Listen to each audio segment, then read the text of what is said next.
Manifesto. The Communist League, widely regarded as the first Marxist political party, was established on June 1st, 1847 in London, England. This was not operating out of Germany or Russia. It was operating out of London. And we're going to see the real social engineering think tanks and secret societies that were operating out of London that led to all of this. The organization was formed through the merger of the League of the Just, headed by Karl Schapper, and the Communist Correspondence Committee of Brussels, Belgium, in which Karl Marx and Friedrich Engels were the dominant personalities.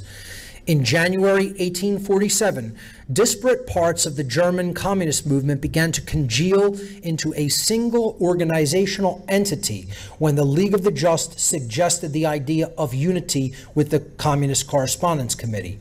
On January 20th, 1847, Karl Schapper requested that Karl Marx join the League of the Just.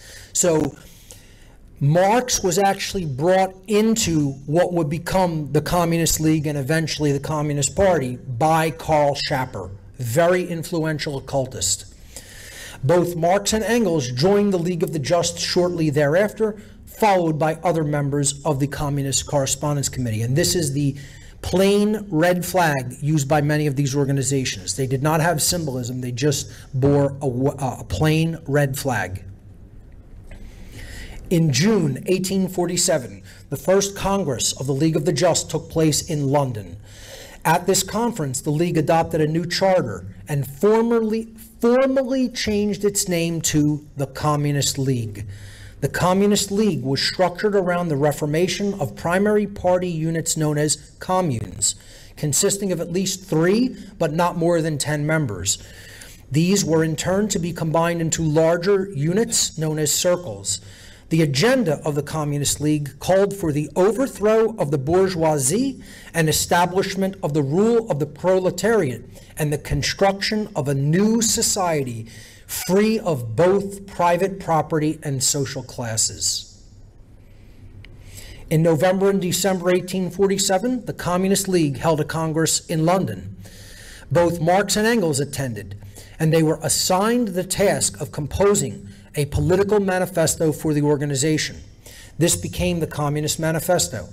In 1850, a German spy, Wilhelm Stieber, stole the Communist League's register of members and sent it to France and several German states, bringing about the imprisonment of several of its members. From October 4th to November 12th, 1852, the Prussian government conducted the Cologne Communist trial against 11 members of the Communist League who were suspected of having participated in the 1848 uprisings, a series of protests and rebellions in the states of the German Confederation and Austrian Empire. 7 of the 11 members tried were sentenced to prison terms up to 6 years.